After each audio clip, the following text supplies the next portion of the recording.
Rabbi Hendel, are you there? Yes, I'm here. Oh, welcome. Hello, everybody. So nice to meet you. I'd like to officially introduce myself. I'm Rabbi Javorowski. We, of course, communicated without seeing each other face to face. So it's a pleasure to meet you face to face. Thank you so much for joining us.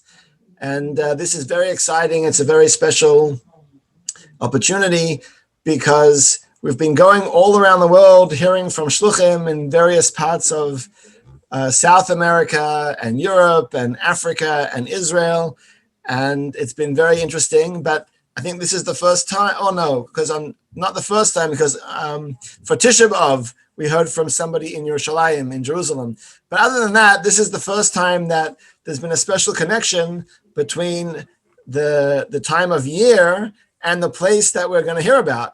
So Hanukkah, of course, is the time when the Jewish people in Israel overcame the persecution with the help of Hashem, the persecution from the Syrian Greeks. So it's very appropriate to welcome Rabbi Hendel from Athens, from Greece, who is the Chabad Shliach there. And thank you for joining us. I know it's late at night over there. What time is it there now? Hello, everybody. Yes, it's 10:30 by us. We had a great evening. Actually, I'll show you. Last year, we had many celebrations of this kind, of many people getting together and lighting. But this year, we have Zoom events. So actually, I participated in a big Zoom event, which took place in Israel. And then we had the event for our community here in Athens. And now I'm joining Chicago. I mean, it's really amazing. This is the nice part of it, that we could participate with people everywhere and we could connect. So I want to welcome you to Athens, Greece. In Athens, or in Greece in general, there's a very ancient Jewish community. Actually, the community in Greece is one of the oldest Jewish communities in the world, outside of Israel. Okay, so I'll share with you some historical facts and some information, and then we'll come until today, and you'll see how is Jewish life today in Greece. Okay, so the first evidence of Jewish presence in Greece dates back to 300 BCE, which means even before the story of Hanukkah, before the story of the Maccabees, before the story of Hanukkah, there was already Jewish community in Greece. Actually, this what we see over here is a stone, which inscription of a Jewish slave that was freed. So basically, there was a Jewish community probably that gave money in order to let this slave go free. So this is the first evidence of Jewish life in Greece. But of course, there's a mention of Jewish life in Greece in different literature sources. In the book of Maccabees, actually, it's mentioned already, the community in Greece.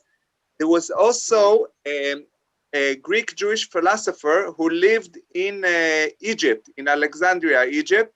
His name was Philo, and he writes letters to the community in Greece. So he mentions the fact that back then, that's more than 2,000 years ago, there was already Jewish presence in Greece. And actually, when Christianity came about, so Paul came to preach about Christianity. He came to the Jewish communities of Greece, to Corinth. He went to the synagogues, because at the beginning, actually, they were trying to preach to the Jews. So there is a lot of references for Jewish presence in Greece back in the ancient times.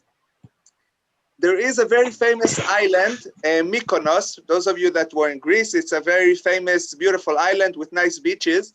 But right next to it, there's a small island, which is called Delos. And over there, there is a place, ruins of an ancient shul from the 2nd century. And there is a throne over there, which they call the throne of Moshe, of Moses. I don't know why, but this is probably one of the most ancient shuls that exist, ruins of the most ancient shuls. Besides that, also in Athens, there was a place which is called the Agora. Agora is a marketplace, but in the ancient times, the marketplace was the place where all that was the center of the commerce and in general of life. The courts were there, politicians were there, everything was there. So in the Athens Agora, they found this stone which has an inscription of a menorah, which of course is a Jewish symbol, but also a lulav. It's very interesting that back then, a lulav and a etrog used to be a very famous Jewish symbols. It used to be used a lot. I don't know why today it's not used anymore. And actually, most people, when you tell them that the lulav is a Jewish symbol, they say, oh, wow, it's like, you wouldn't think about it. But back then, it was quite popular, even more than a menorah. Okay. We see also on the right side, there is a synagogue in Corinthos, which is like an hour drive from Athens. And over there also you see both symbols. You see the menorah, and then next to it you have the lulav and the etrog. Okay, and this is an island which is about an hour boat ride from Athens. It's called Egina. And over there they found a mosaic of an ancient shul from the 4th century. Okay, so this actually, it was recently restored, and it's right there, right next to the port of Egina. And this leads us to the ancient Jewish communities of Greece, and which were they were called Romaniot Jews, and they have very, very interesting synagogues. The setup of the synagogue is different than what we usually have. Usually, we have in front we have the Aron Kodesh where we keep the Sifrei Torah, right? And then where the Chazan stands, and then usually in the middle we have the Bima where we read the Torah, and then we have the seats all around. In the Romaniot synagogue, it's different. The Bima of where reading of the Torah takes place, and also where the Chazan stands, it's all the way in the back of the shul. So basically, you have the front, you have the Aron Kodesh. This is the picture to the left, and in the right side, you have the picture of the Bima where reading of the Torah takes place, and also the Chazan stands. And then in between, you have the benches, okay, and the benches are facing each other. This is one part of the Jewish community of Greece that they came from straight from Israel. Actually, back then it was one of the places, because it was close to Israel. So they came first to Athens, and then also this was the same period that they came to Italy and to to the other nearby places in the area, and also to Greece. After the destruction of the temple, of course, more Jews went to exile and to much further places. You see over here, there's a picture from a children's alphabet. This is from the 11th and 12th century, and that's still the Romaniot Jews. There is also a mention, there was a traveler, a Jewish traveler by the name of Binyamin de Tudela, and he traveled to many Jewish communities in Europe, and he wrote a book about his journeys. So he mentions also the presence of Jewish life in Greece, very small communities, but very active. So that was the ancient part of the history of the Jewish community of Greece. After that, about 500 years ago, so the new immigrants came to Greece. That was during the time of the Inquisition, and many Jews had to leave Spain and Portugal, and they were looking for a place where to go. And actually, most of the European countries did not allow them to come in to Europe. There were only very few places that they were able to go, and one of them was the Ottoman Empire, which Greece was part of the Ottoman Empire at the time.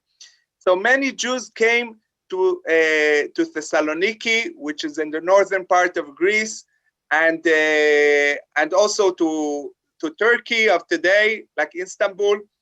And basically, they brought with them the Spanish tradition. Before the communities were Romaniote, they were not actually. It's very interesting because the Romaniote Jews, the ones that were here before, they were not Ashkenaz and not Sephardi because they didn't come from any Ashkenazi country. And on the other hand, they were not in Spain. They didn't have the Sephardic traditions. So they had a very, very unique traditions coming straight from Israel to Greece. So then, of course, many Jews came from Spain, and they were the majority of the Jewish community. When they came, they were in number. There were many more, and they came mainly to the northern parts of Greece. So since they came, in many communities, they had two synagogues. They had the synagogue of the Romaniote, which was their older tradition, and then the Sephardic synagogue. When the Sephardim came also, they formed shuls in the names of their communities where they came from, and they maintain their language, which is Ladino. Ladino is like the Yiddish of the Sephardim, because it's actually in many countries they still speak Ladino. If you go to Turkey and also in Greece, like the older people still speak Ladino. It's very similar to Spanish, but it's a Jewish Spanish, and they have many songs in Ladino, many sayings, many stories. Like, it's a very interesting language. It's a rich language, and they spoke Ladino until recently. It was very, very popular language. Actually, if you would go to Thessaloniki before the Second World War, you would hear a lot of Ladino in the streets. Even after the Greek independence, which was in the beginning of the 19th century, the Jews of Thessaloniki were very, very active. Actually, to the extent that there was a period that the port of Thessaloniki was closed on Shabbat, and that was because the people that were responsible for the port, also the workers, and also the people that were working there, and the people that were the merchants, they were Jewish, and they didn't work on Shabbat. And because they were the majority, so there was no point of keeping the port open on Shabbat, and that's why the port was closed on Shabbat. So that was something very interesting about the community of Greece. After the Greek independence, there was a big fire in Thessaloniki, and many of the Jews of Thessaloniki lost their homes, and therefore there was an immigration to go outside of Greece. Many of the Jews of Thessaloniki left at the time, and that's why when it came the time before the Second World War, already there was a very small community that was left, because compared to what was before, let's say before there were like 140 in the peak, there were 140,000 Jews in Thessaloniki. Before the war, there were just about half of that. And then, of course, there were many other Jewish communities around Greece. So that's the two communities of Greece, the Romaniote and the Sephardic. During the Second World War, the Greek Jewish community suffered a lot. Actually, it's the Sephardic community that suffered the most during the Holocaust, because most of the Jews were sent to concentration camps, and very few survived. Like, percentage-wise, if you compare to other communities, very few people survived the Holocaust. And after the Holocaust, it was never the same again. The community never really recovered. So many left, and before the war, during the war, after the war, and actually there are a few Greek Jewish synagogues in America also. In New York, there is a Romaniot synagogue in the Lower East Side. Also in Washington, there is a synagogue of the Jews of Rhodes. Rhodes is an island in Greece that before the war they used to have a very thriving Jewish community. They had even a rabbinical school over there, and then many of them left before the war, but they are still very much connected. It's very interesting because Rhodes is a beautiful island, and they have in the old town of Rhodes, they still have an ancient shul, which is a few hundred years old. And now they did a very nice museum right next to it. And when they were working to make the museum, they found under a mikveh that was there from before. They didn't even know that it exists, but they were doing the works right next to the shul in order to make the museum. They found the mikveh there. So Rhodes is also one of the very old Jewish communities in Greece. And as I said, there is in Washington there's a shul of the Jews of Rhodes. Also in Israel, they have some shuls of Jews that came from Greece to Israel.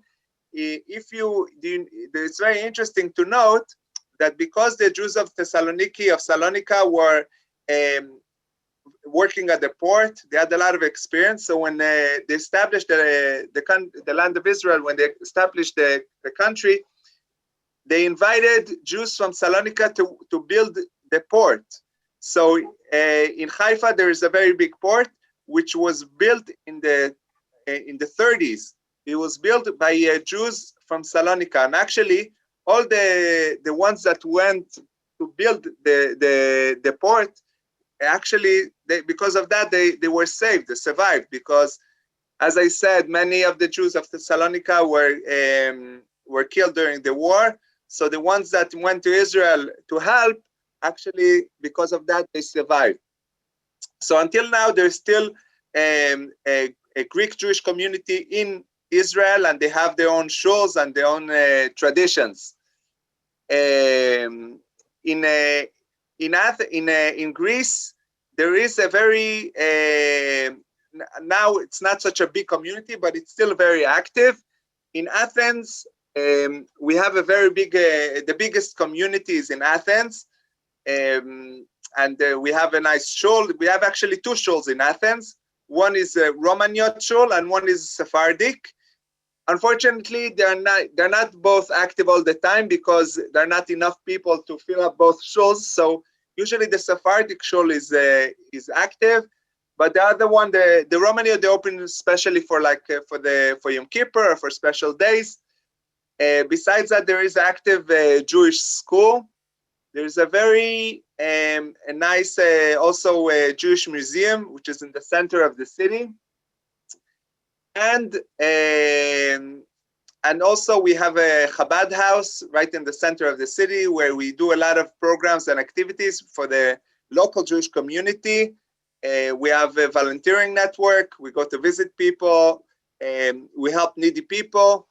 And also we do publications in Greek because there's not a lot of information like in English. Thank God there's plenty of stuff, but in Greek there's not enough information. So we print different material, and we have also on the internet in Greek. And I wanted to share with you something which connected to Hanukkah. You know, now we celebrate Hanukkah, and everybody asks, how is it to celebrate Hanukkah in Greece? You know, everybody knows the story of Hanukkah, and it's the Jews against the Greeks. So how do you celebrate Hanukkah in Greece? So I will tell you a little bit about the history, and it's actually very interesting because not many people know how actually the story of Hanukkah came about. So the story goes that there was a great, everybody heard probably about Alexander the Great, who actually he ruled over the majority of the world, of the civilized world. And he was actually quite good to the Jews, but he died in a very young age. And after he died, so his kingdom was divided between the generals. And back then, Hellenism was quite very popular. And actually, you know, the English of that time, the language that people spoke at the time was Greek. If you would travel from one place to the other, if you would speak Greek, you would be able to communicate, like English today. But if you spoke other languages, you know, not necessarily people would understand you. So at the beginning, Israel was under the occupation of the Egyptians. There was a king Ptolemy the second, that he was the king in Egypt at the time, and he actually ruled over Israel. And he was very curious. He wanted to know what it says in the Torah, because everybody knew that the Jewish people have this special Torah, and they wanted to know what's written there. So what did he do? He wanted to have a very accurate translation. So what did he do? He took 72 rabbis, and he put each one of them in a separate house. And he asked each one of them to translate the Torah into Greek. Okay? So each one wrote a translation, and afterwards he compared all the versions to make sure that he has the most accurate version. And actually, everybody translated in the exact same way. This story is recorded in the Talmud. And so that was in the beginning, that they had very much a lot of respect to the Jewish law, to the Jewish knowledge. And that was for about 100 years. There was a lot of influence of Hellenism in Israel, because they were very much into sports and into theaters, and it was quite interesting for some people. But they let the Jews continue to keep their own tradition. And then Antiochus, so actually he lived in Syria, not in Greece. He lived in Syria, and he went into war with the Egyptians, and he conquered Israel. So now Israel is under Syria. But he tried to force the Jews to become Hellenists and to worship the idols like they used to do at the time. So in the beginning, he started, and he was quite successful, because they were strong, they had the power. And until they came to a small city of Modin, and over there, they met the Maccabim. It was Matityahu and his 5 sons, and they started the revolt against the Syrian Greeks, the Hellenists. And it was a miracle, because it was very difficult. If you think about it, you have a few people, and they didn't have a lot of ammunition, and they had to fight against a real strong army. But this is actually the miracle of Hanukkah, that they were able to stand strong and to keep their religion, to keep their tradition. And then, as we know the story, how they came to the Bet HaMikdash and they found the oil, which lasted for the 8 days. So we have the story of Hanukkah, which is a very great celebration. So the truth is that this story of Hanukkah, if you go to Greece and you tell people, do you know about Hanukkah? You know about the story? People don't know about this story, because it didn't have any connection with Greece as a country. The people that fought were Syrians. They were not Greeks by nationality. So people are not very much aware of the story of Hanukkah. And of course, we try to emphasize more the story, the miracle of the light, of the candles, of the faith, of the hope, which is actually the true message of Hanukkah. Because if you think about it, there were 2 miracles. One is that they won the war, and the other one is the miracle of the light. And what we celebrate most is actually the light, because this is the most important, that this is something that stays with us forever. I heard once a very interesting explanation. They say that, you know, after the story of Hanukkah, do you know how long after the Bet HaMikdash, the temple, was destroyed? It was actually about 100 years later. So the miracle of winning the war was temporary. It didn't last for very long. But the message of the candle and the inspiration of the candle, this is something which is everlasting. So I wanted to conclude with a story of menorah lighting that we had here in Greece, which is actually very interesting. We came to Greece about 20 years ago. Okay, actually Hanukkah 20 years ago was the first time that we came to Greece to meet the community, and a few months later we moved to Athens.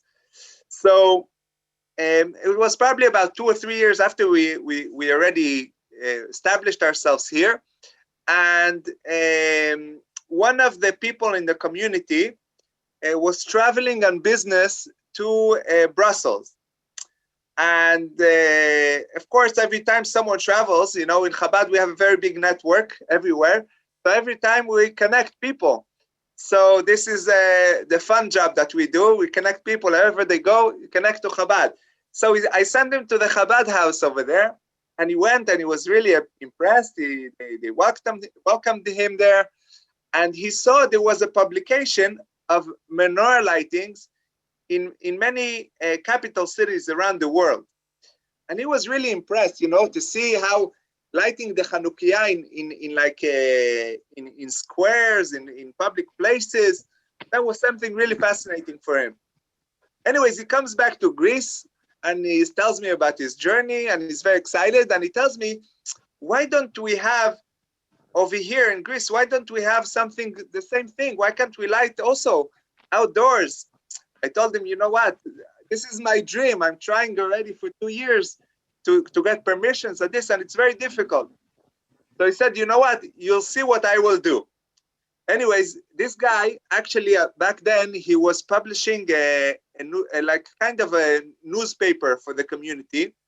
So he put on the first page, he put different pictures of menorah lightings in different places around the world.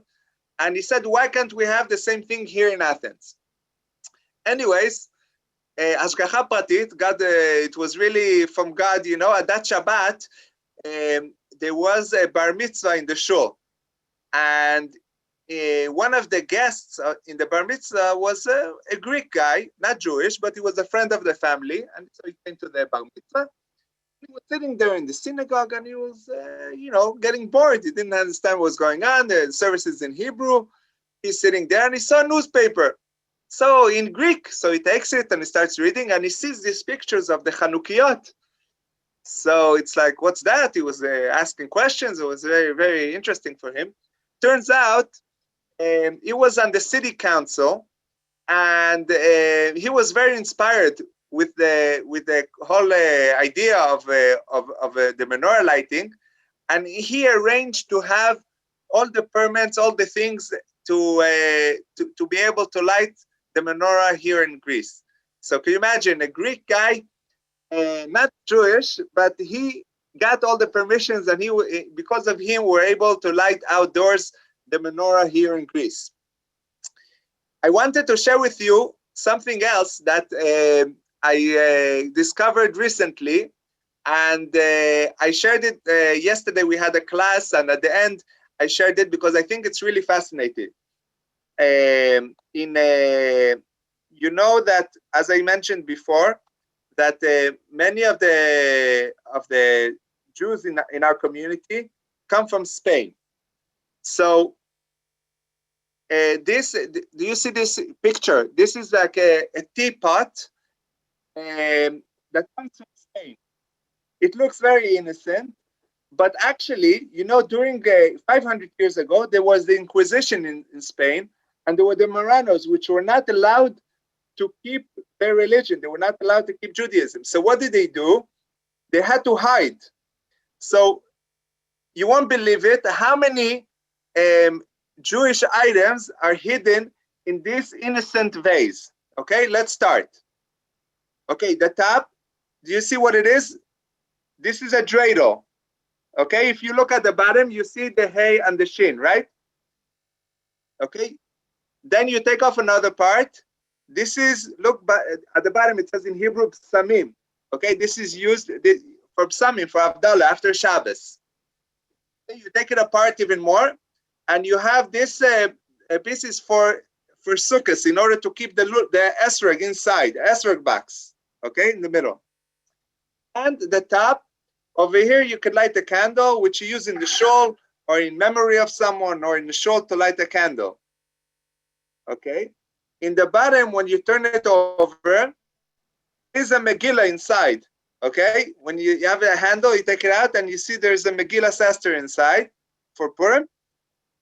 And, okay, this is the esrog box that we saw before. When you take it apart, there are different elements inside.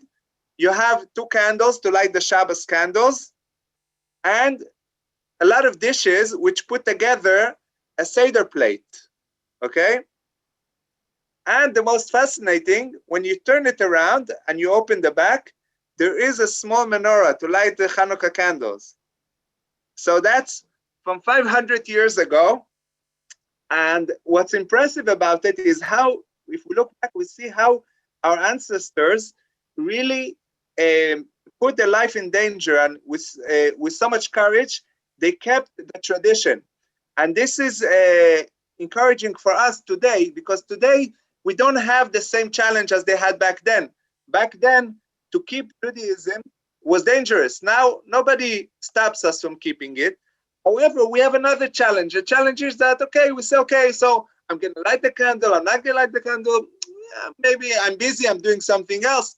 So when we remember and we see how much our forefathers were willing to put so much in order to keep their Judaism, so it gives us inspiration and encourages us to keep up this flame and to continue to the next generation, to give it to our children and to our grandchildren. So let's open it up. If you have any questions or you want to hear more about the community, please. Yasher Koach. You're welcome. Thank you very much. Rabbi Hendel, I think we'd love to hear some more about the community as well. But do you get a lot of tourists who come from other parts of Europe or from Israel or even from America to visit in Greece? Well, I'll tell you what, now we have a lockdown, so we don't have any tourists. Nobody comes. However, usually we have many, many travelers. Actually, it's a very popular destination. Many Israelis come here, Americans, French Jews, English. I think that we had people from literally all over the world. We even had once a Shabbos guest from Indonesia, a Jew that lived in Indonesia.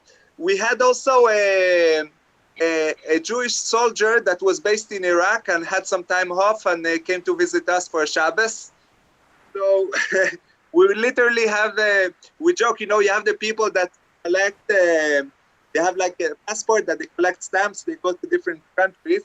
So we say we at our Shabbos table, we had Jews from everywhere, all over the world. Fascinating. It's really interesting. Yeah. Like Is it difficult to get kosher food? How do you get your food? Yes, actually, it is quite difficult to get kosher food here. Now that we are here, it's more easy. But when we first came, we were really struggling, and we used to ask travelers, you know, to schlep for us products. But now we are more organized. Now we have a nice restaurant and a kosher shop.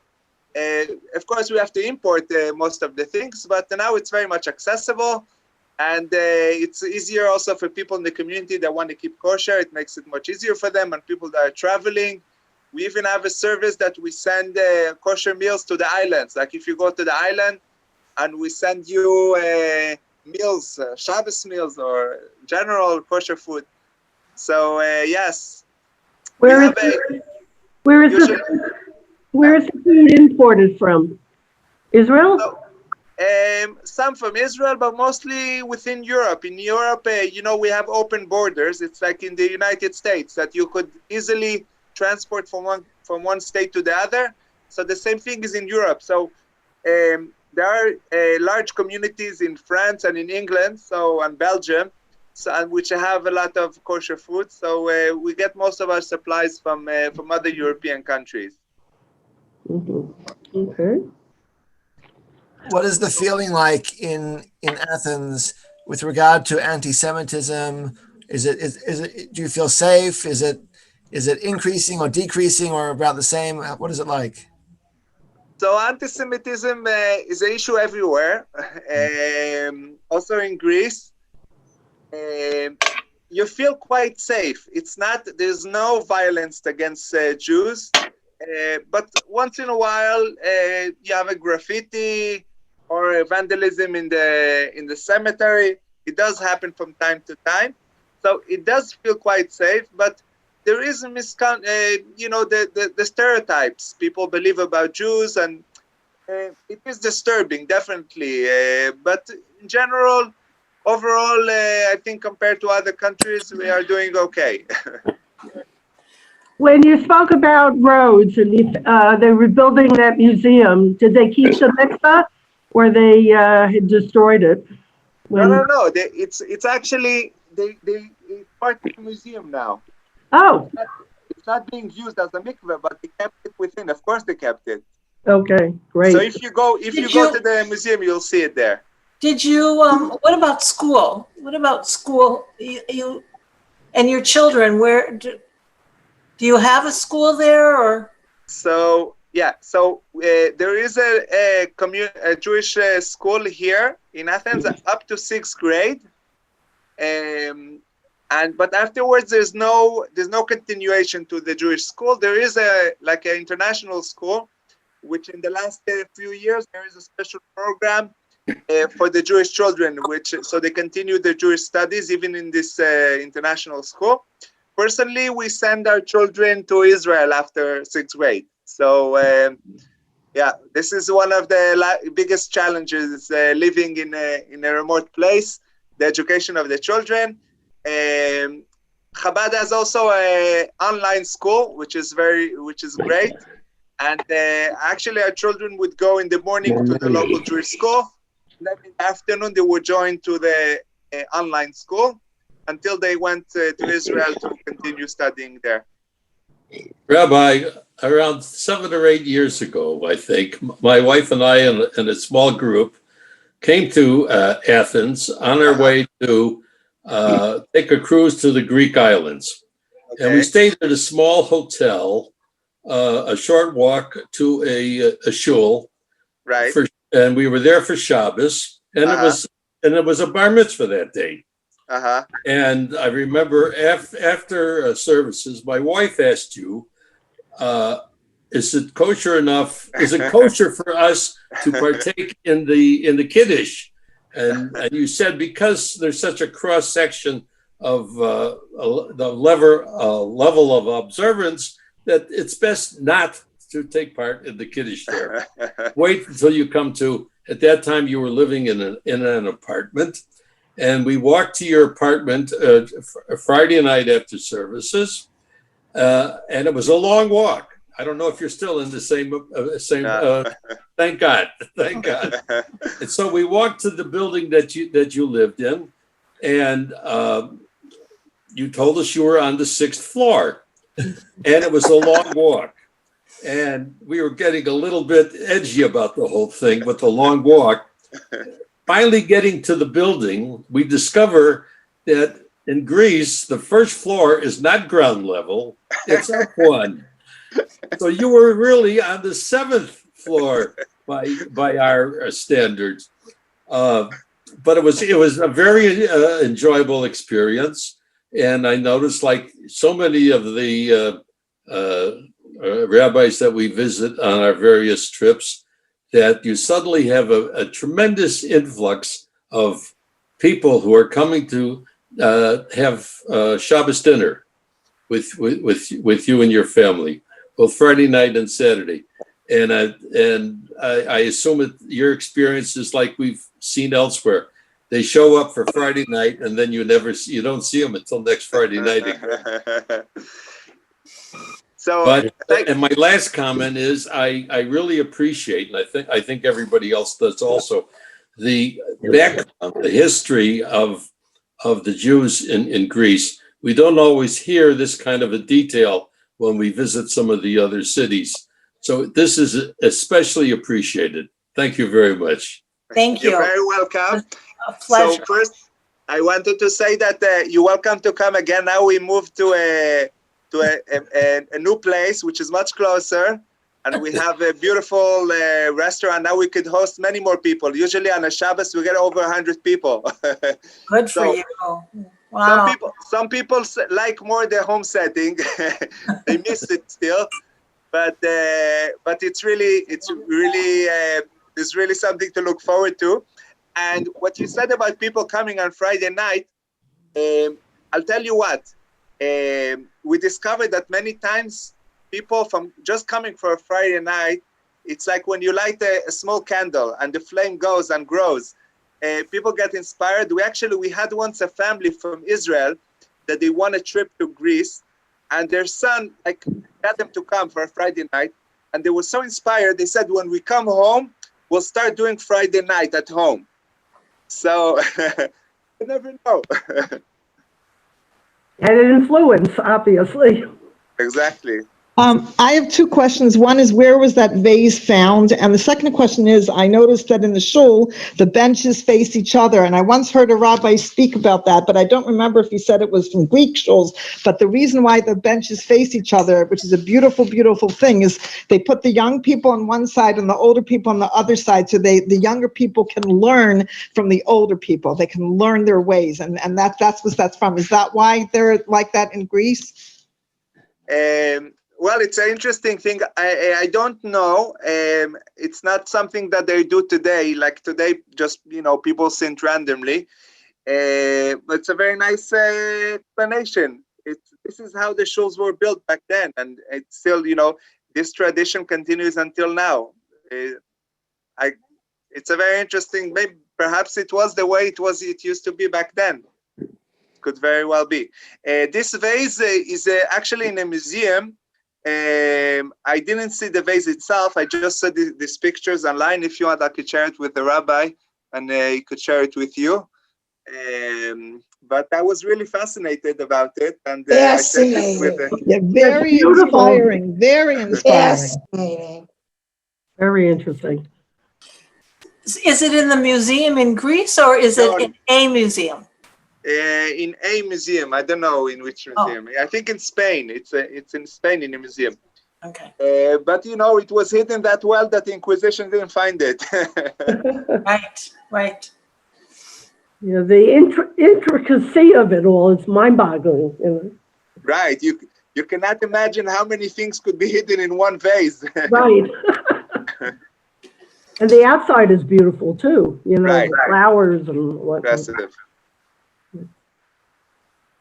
A lot of imagination to think about all these things. Right. Are there any other questions? Does anyone have any questions? Now is the time. Yes. In the picture of the synagogue you showed, where do the women sit? So there is a women's section upstairs. It's on a different level. It's like a balcony. A balcony, yeah. In the old shuls, that used to be all the time. The women were in the balcony. Right.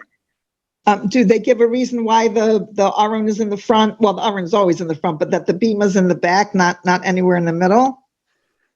I don't know. Actually, if you think about it, it makes sense because, when the chazan davens and he has his back to the congregation, they don't hear him that well.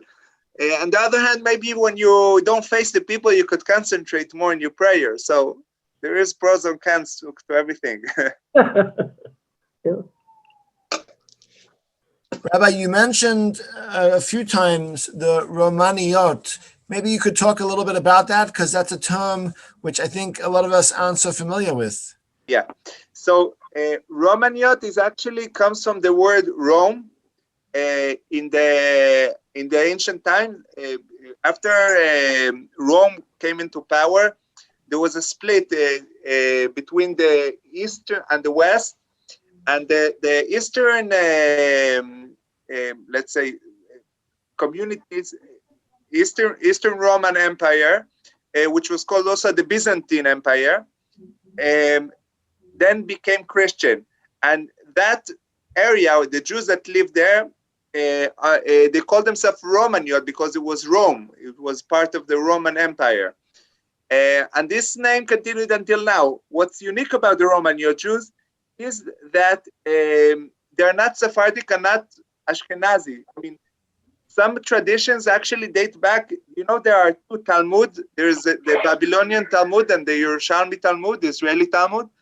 The Israeli Talmud was written before the Babylonian Talmud, and some tradition they date back to the Israeli Talmud, to the Yerushalmi Talmud. So it's really fascinating looking back and seeing the different traditions, and of course most of the mitzvot of the Torah. So wherever you go, you see the same thing, but you have different variations according to the traditions of the different communities. So is there a special siddur with their own nusach? So actually, the Romaniots, they used to have a special siddur, yes. And actually, they used to have different piyutim, which were written in Greek, but with Hebrew alphabet, like phonetic, like written in Hebrew, but really it was in Greek. So the Romaniots spoke Greek and Hebrew. The Sephardim, they spoke Ladino. The ones that came after, they spoke Ladino and Hebrew. That's fascinating. And I may have missed what you said before, but the shul with the rows of seats facing each other like that, is that the Romaniot or is that? The Romaniot. Actually, there's also in Israel, like they found some ruins of some old shuls. You have also something similar to that. Really? Wow. Did you say there's a Greek shul in Israel now? And where is that in Israel? They have in Tel Aviv, they have a shul. It's called the Rekanati shul. And also in Yerushalayim, there is a shul, a small shul. Very fascinating. Rabbi Hendel, we can't thank you enough. Thank you so much. Thanks so much. You're very welcome. Generously Thank and you your so knowledge, much. your wisdom, and insights. It's been very uplifting, and we wish you a very happy Hanukkah. And The same. look forward to maybe another time that we can get together again. Be'ezrat Hashem. How can we contact you if people want to write you a thank you note or make a donation? Do you want to share your website or an email address? Yeah, I mean, it's very easy. We have a website which is chabad.gr, chabad.gr, GR for Greece. And then if you want to write the email, it's rabbi@chabad.gr. So it's quite easy. Okay. Thank you very much.